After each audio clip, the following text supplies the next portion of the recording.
Bueno, en esta entrega vamos a seguir hablando lo que es el derecho internacional público en una tercera entrega. Y en la entrega anterior ya habíamos dicho que el derecho internacional público es un conjunto de normas, reglas políticas de índole jurídica, con el fin de establecer un ordenamiento de un estado y en relación con los demás estados del mundo. Bueno, entonces, en este caso hay lo que es un sistema universal para solución de conflictos, justamente para eh, no evitar conflictos, porque los conflictos siempre van a haber, sino que en este caso, para poder resolver ciertas situaciones, ciertas controversias que se presenten entre determinados estados. Y en este caso, lo que vamos a estar viendo también solucionar controversias por medios pacíficos. Entonces, esto quiere decir que los estados que están en litigios deben buscar aquellos mecanismos, no solamente jurídicos, sino que también diplomáticos, con el fin de que puedan, en este caso, eh, resolver ciertas discrepancias que tengan y poder llegar a un consenso que pueda beneficiar a las partes. Bueno, entonces esto también indica que no hay que utilizar la amenaza ni la fuerza, o sea, que amenaza algún tipo de advertencia, eh, principalmente para realizar acciones violentas, como por ejemplo recurrir, en este caso, un Estado a su sector bélico, emplear las tropas para poder, en este caso, entre comillas, resolver la situación, cuestión que no es conveniente, ni tampoco aplicar ciertas medidas políticas o comerciales o económicas con respecto a una nación. Por ejemplo, nuestro país, si es que está, por ejemplo, en un conflicto con otro, eh, entonces que nuestro país, por ejemplo, no imponga ciertas políticas económicas que pudieran, en este caso, eh, no solamente atentar contra el otro país, sino que perjudicar, eh, por ejemplo, a los comerciantes que en este caso proveen bienes y servicios a nuestro país y pueda generar una delicada situación económica a raíz de eso. Bueno, entonces tenemos lo que son también los mecanismos. Por un lado, los mecanismos que son aquellos medios empleados para poder eh, resolver ciertas situaciones controversiales o conflictos que se presentan entre los estados. Y en este caso están los convencionales en primer lugar, que son la manera de resolver los conflictos o diferencias y que está determinada por pactos, convenios entre las partes. O sea que es algo eh, que obviamente que mediante un diálogo donde cada uno pueda, en este caso, exponer sus inquietudes para que después se busquen aquellos medios que permitan, en este caso, limar esas asperezas con el fin de que por medio de un pacto, un convenio o un acuerdo por escrito, entonces pueda en este caso protocolizarse el acuerdo de resolución del conflicto. Luego tenemos lo que son los extraconvencionales, que es una manera de arreglar conflictos o controversias de negociación que surjan entre los países y no está documentado, a diferencia del anterior, este no está documentado, pero lo que se puede recurrir en este caso es al arbitraje, que por ejemplo un comité o una nación oficia, en este caso obviamente analizando los antecedentes, y oficia como una especie de juez entre las partes. Y está la mediación, que es en este caso como un moderador que está ahí eh, lidiando con ambas partes, entonces buscando que las partes tengan un acercamiento y luego buscar un equilibrio que en este caso permita la paz entre las repúblicas que estén confrontadas. Luego tenemos lo que son los oficios para impulsar y eh, pero antes de eso, entonces mirando sus materiales tenemos mecanismos de solución que en este caso serían eh, lo que permiten, lo que logran estos mecanismos que primeramente forma idónea de facilitar el acceso a la justicia al ciudadano. Luego, segundo, eficacia y participación ciudadana. Tercero, ahorro en tiempo y dinero, porque sabemos que cuando hay un conflicto, entonces lo que hace es justamente destinar mucho tiempo en confrontaciones y obviamente eso implica costo también si es que uno, por ejemplo, va a recurrir a tribunales internacionales. Eso también obviamente exige no solamente un sacrificio en intervalos de tiempo, sino que también en cuestiones monetarias. Y ayudar a que las partes determinen cómo sus necesidades queden satisfechas y las partes y no el tercero neutral deciden la solución de su problema. Entonces, normalmente ese tercero es lo que hace un trabajo de mediación, no es, en este caso, trabajo de mediación es en este caso que un tercero o un moderador, en este caso, se encargue de canalizar los puntos de vista de ambas partes con el fin de que posteriormente puedan conciliar en algún momento. Bueno, entonces, siguiendo con lo que son los oficios, en este caso aquellos medios, ¿verdad? Para poder impulsar o tomar la iniciativa, poder solucionar los conflictos que existen entre los Estados miembros. Entonces tenemos lo que es la mediación, que estuvimos conversando, en este caso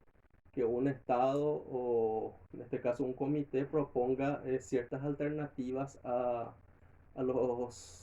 las naciones que están confrontadas con el fin de poder, en este caso, salir de esa situación controversial en la que se encuentra. Obviamente que este mediador puede sugerir, recomendar, siempre en este caso, aconsejar ciertas medidas que puedan tomar para poder salir eh, de ese contexto conflictivo en el que se encuentran. Luego tenemos lo que es la investigación, eh, donde habla en que se realiza, o en este caso se crea una comisión o un comité para que en este caso pueda eh, establecer ciertos mecanismos. En este caso lo que hace este comité es analizar todos los antecedentes y ahí en base a eso entonces pueda establecer ciertos criterios, ciertos puntos que ambas partes confrontadas puedan tener en cuenta con el fin de que en la brevedad posible pueda haber, en este caso, un consenso entre ambos. Luego tenemos lo que es la conciliación, que en este caso es una solución también de carácter pacífico, eh, en donde las partes, por medio de una comisión, eh, hacen un esfuerzo para que puedan, por iniciativa de uno o por otro, estando también de por medio un comité, o en este caso un Estado mediando o intercediendo para que ambas partes puedan, en este caso, resolver lo antes posible sus diferencias. Eh, Luego, siguiendo en este caso los medios jurídicos, eh, que en este caso, como habíamos hablado también, que habla lo que es el arbitraje y en este caso el arbitraje y también lo que es la mediación, pero así también muchas veces cuando ya es muy complicada la situación también ya recurren en este caso a una justicia internacional, que podemos poner como ejemplo el Tribunal Superior de la Haya, que es como un juez a nivel internacional donde donde no hay consenso, donde no hay conciliación entre las partes. Entonces en última instancia este tribunal o esta corte superior va a dar un fallo favorable a una de las partes. Bueno, luego tenemos lo que es la OEA, Organización de los Estados Americanos, que cuenta también con su estructura, que una estructura que también sirve para poder mediar o dirimir ciertas controversias que haya entre los estados confrontados. y tiene una estructura que es la Asamblea General, la Corte Interamericana de Justicia y la Comisión Interamericana. Entonces esta corte es la que es la instancia judicial que se encarga en este caso de dar algún tipo de veredicto o resolución, o un fallo a favor de una parte o una resolución, un veredicto que establece de cómo puede en este caso solucionar eh, los criterios dispares que tienen las repúblicas que están en una situación conflictiva. Bueno, entonces, siguiendo con lo que son los Incoterms, continuando un poco, en la entrega anterior habíamos hablado que los Incoterms en este caso son normativas internacionales de comercio que establecen derechos y obligaciones entre importador y exportador en una transacción comercial. Y habíamos hablado también de qué es lo que regula. Entonces lo que regula es la entrega de la mercadería, la transmisión de riesgo punto crítico, los costos operativos y la documentación que se genera dentro de lo que es la operación. Y lo que no regula entonces la legislación aplicable, que en este caso que posee cada país, y también la forma de pago de la operación, que en este caso que de manera independiente es algo que se establece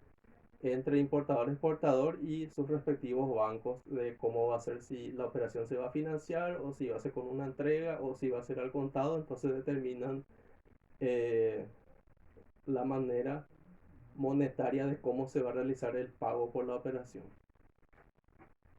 Bueno, entonces estos Incoterms están clasificados en 4 grupos, y entonces en una primera entrega vamos a ver lo que son los grupos E y F. Y en el grupo E solamente se encuentra el Incoterm XW, que es Export en fábrica, que el exportador cumple con su obligación de notificar al importador que sus mercancías ya están listas en su establecimiento como para que pueda proceder al retiro de las mismas, y es el Incoterm más conveniente para el exportador, ya que su responsabilidad solamente se limita a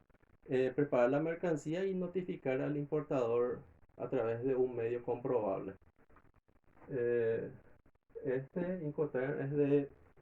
todo tipo de transporte, incluido el multimodal. Entonces, cuando hablamos de multimodal, estamos hablando de la combinación de distintas modalidades de transporte. Luego tenemos lo que es el grupo F. Tenemos el FAS, que es en este caso el Free Alongside Ship, que es entre libre al costado del buque, que donde el exportador entonces ya tiene que llevar la mercancía al costado del buque y notificar al importador de ese hecho para que el mismo proceda en este caso a la carga de la misma. Y aparte el exportador, además de colocar la mercancía al lado del buque, tiene que realizar el despacho a la exportación. Y una vez notificado el importador que sus mercancías ya han sido colocadas al costado del buque, entonces la responsabilidad ya corre por el mismo a partir de ahí. Y luego tenemos el FOB, que la responsabilidad del exportador no solamente se limita a realizar despacho de exportación, sino que esa mercancía ya debe colocarla en la bodega del buque, y la compañía naviera debe emitir el conocimiento de embarque, el BL o el Bill of Lading, entonces para poder constatar de que esas mercancías ya están en el medio de transporte, y a partir de ese momento el importador ya se hace responsable de las mismas. Entonces, estas dos mercancías son entonces de modalidad netamente acuática. Entonces no permite otro medio de transporte que no sea la modalidad acuática, sea marítima o fluvial. Y luego tenemos lo que es el FCA, el Freight Carrier o libre transportista, que el exportador cumple con su responsabilidad de entregar las mercancías al transportista contratado por el importador en un sitio dentro del país exportador, y una vez que este transportista emite el documento de transporte, ahí entonces la responsabilidad pasa a manos del importador. Entonces es interesante saber cada uno de estos Incoterms con el fin de poder, en este caso, determinar los compromisos asumidos por tanto por la firma exportadora como por la firma importadora, que en este caso van a servir de base también para la elaboración del contrato de compra-venta internacional.